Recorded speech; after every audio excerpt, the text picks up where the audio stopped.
एक समय गोरखनाथ जी ने देखा कि स्वामी रामानंद जी काशी में वैष्णव पंथ का ज्यादा प्रचार कर रहे हैं और नाथ पंथ सिकुड़ता जा रहा है। इसीलिए गोरखनाथ स्वामी रामानंद जी के साथ गोष्ठी के लिए काशी शहर में आते हैं। स्वामी रामानंद जी, जो काशी शहर के प्रसिद्ध संत थे और वेदों के मर्मज्ञ ज्ञाता माने जाते थे, उन्होंने अपने 1400 ऋषि शिष्य बना रखे थे और ज्ञान प्रचार के लिए भी उन्हें जगह जगह भेजते थे। उस समय कबीर परमेश्वर जी ने स्वामी रामानंद जी को अपना गुरु धारण कर रखा था।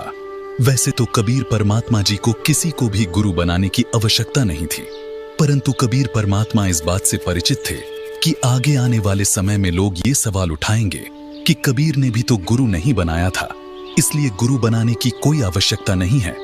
इस बात को ध्यान में रखते हुए कबीर प्रभु ने स्वामी रामानंद जी को अपना गुरु बनाने की लीला की। एक दिन स्वामी रामानंद जी के आश्रम में गोरखनाथ जी का एक सेवक उनसे मिलने के लिए गया। उस समय स्वामी रामानंद जी आश्रम में अपने शिष्यों को ज्ञान उपदेश दे रहे थे। अलख निरंजन स्वामी जी। राम राम नाथ जी। स्वामी जी, हमारे नाथ जी बहुत पहुंचे हुए सिद्ध पुरुष हैं। वो आपके साथ ज्ञान गोष्ठी करना चाहते हैं, इसलिए मैं आपको अपने गुरु जी के आदेश अनुसार आमंत्रित करने आया हूँ।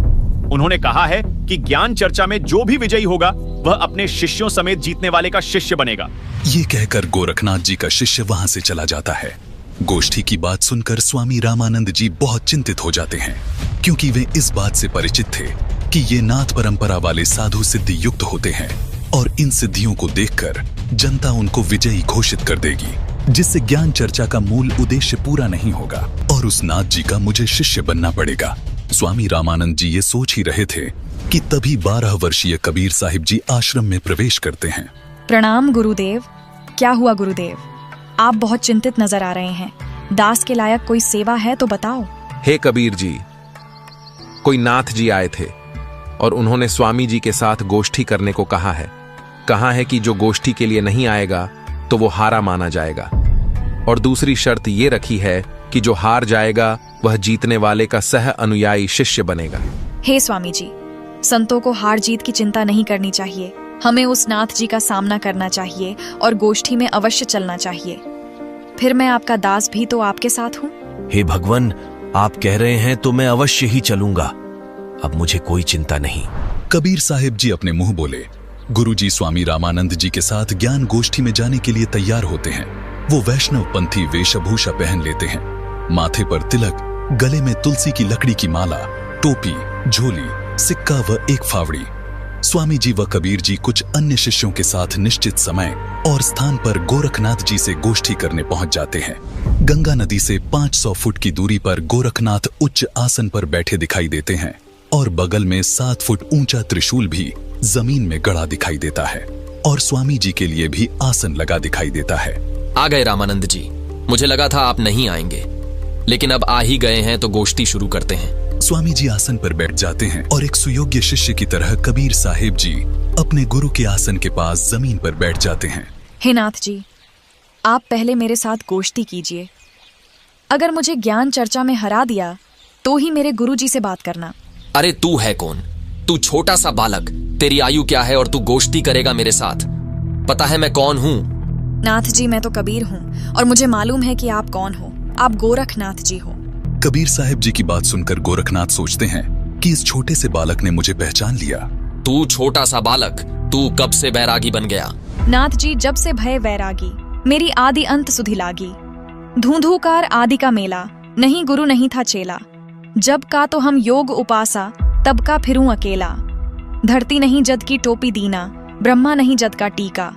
शिव शंकर से योगी न थे, जद का झोली शिका। द्वापर को हम करी फावड़ी, त्रेता को हम दंडा। सतयुग मेरी फिरी दुहाई, कलयुग फिरो नो खंडा।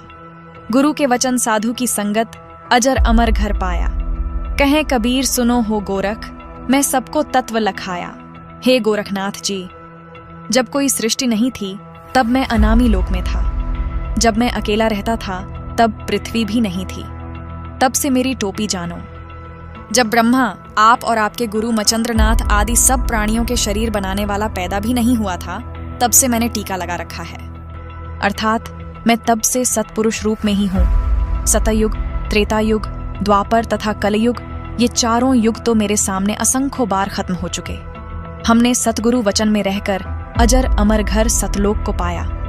हे नाथ जी, पूर्ण गुरु से उपदेश लेकर आजीवन गुरु वचन में चलते हुए पूर्ण परमात्मा का ध्यान सुमिरन करके इस अजर अमर सतलोक में जाकर जन्म मरण रूपी अति दुखमय संकट से बच सकते हो।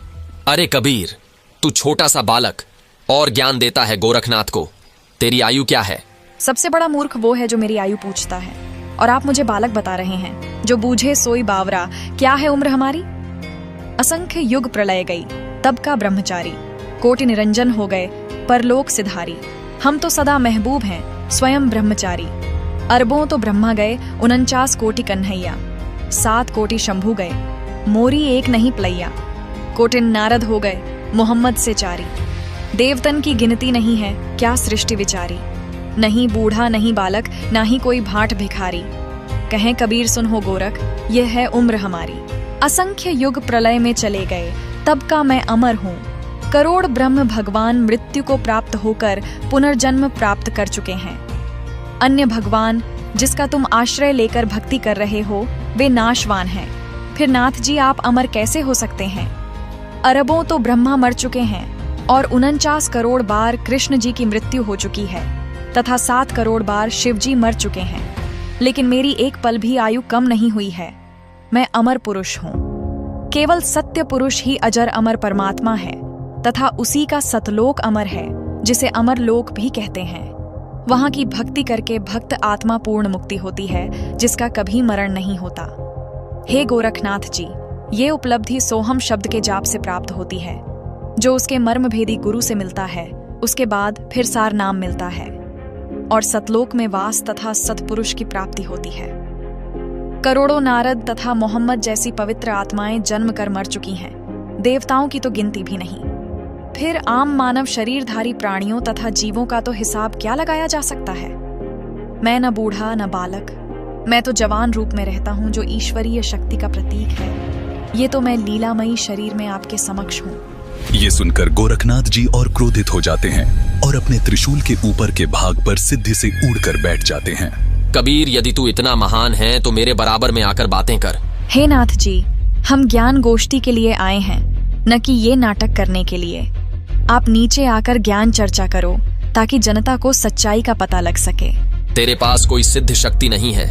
तू और तेरा गुरु दुनिया को गुमराह कर रहे हो। आज तुम्हारी पोल खुलेगी। अगर शक्ति है तो आओ बराबर में, यहीं चर्चा करेंगे, नहीं तो हार स्वीकार कर लो। ठीक है गोरखनाथ जी। कबीर जी अपनी कुर्ते की जेब से 150 फीट लंबी धागे की रील निकालते हैं और उसके एक छोर को पकड़कर सीधा ऊपर की तरफ फेंक देते हैं। धागा सीधा खड़ा हो जाता है और कबीर साहिब जी उस धागे के अंतिम छोर पर जा बैठते हैं। नाथ जी, अब आप आओ मेरे बराबर में, यहाँ बैठकर चर्चा करेंगे। गोरखनाथ ज्यों ही ऊपर की तरफ उठते हैं, वैसे ही धड़ाम से नीचे गिर जाते हैं।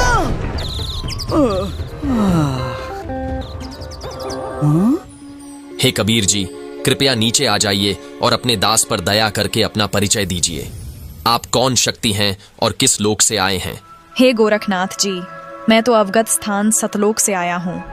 मैं तो स्वयं शक्ति से बालक रूप बनाकर काशी में एक लहर तारा तालाब में कमल के फूल पर प्रकट हुआ, जहां से नीरू नीमा नामक जुलाहा दंपति मुझे अपने घर ले आए। मेरे कोई माता पिता नहीं है, न ही मेरी कोई पत्नी है, और जो उस परमात्मा का वास्तविक नाम है वही कबीर नाम मेरा है। आपका ज्योति स्वरूप, जिसे आप अलख निरंजन कहते हो, वो ब्रह्म भी मेरा ही जाप करता है। मैं सतनाम का जाप करने वाले साधक को प्राप्त होता हूँ। मेरा शरीर हाड़ चाम का बना हुआ नहीं है। मेरा मूल स्थान सतलोक है, जहाँ सतनाम के जाप के आधार से जाया जाता है। नाथ जी, आप ज्योति निरंजन के जाल में ही फंसे हुए हो। न जाने आपके कितने जन्म हो चुके हैं और कितनी बार आप 84 लाख योनियों में कष्ट उठा चुके हो। यदि आप मेरी शरण में नहीं आते तो आपकी 4 युगों की भक्ति को काल कलयुग में नष्ट कर देता है। हे कबीर जी, मुझे आपकी बात पर विश्वास हो गया है, लेकिन मैं आपकी एक परीक्षा लेना चाहता हूँ। मैं दरिया में डुबकी लगाऊंगा। यदि आप मुझे खोज लोगे तो मैं आपका शिष्य बन जाऊंगा। ठीक है गोरखनाथ जी, छुप जाओ दरिया में। ये सुनकर गोरखनाथ गंगा नदी की तरफ चल पड़ते हैं और साथ में दर्शक भी पीछे पीछे चल पड़ते हैं। गंगा के पास जाकर गोरखनाथ जी गंगा में छलांग लगाकर मछली का रूप धारण कर लेते हैं। कबीर परमात्मा भी गोरखनाथ जी के बाद गंगा दरिया में डुबकी लगा देते हैं। और सैकड़ों मछलियों के बीच गोरखनाथ को पकड़कर तथा उनका असली रूप बनाकर उन्हें किनारे पर ले आते हैं। इस प्रकार गोरखनाथ जी ने कबीर साहिब जी को पूर्ण परमात्मा स्वीकार किया और उनके शिष्य बने तथा कबीर साहिब जी से भक्ति प्राप्त की।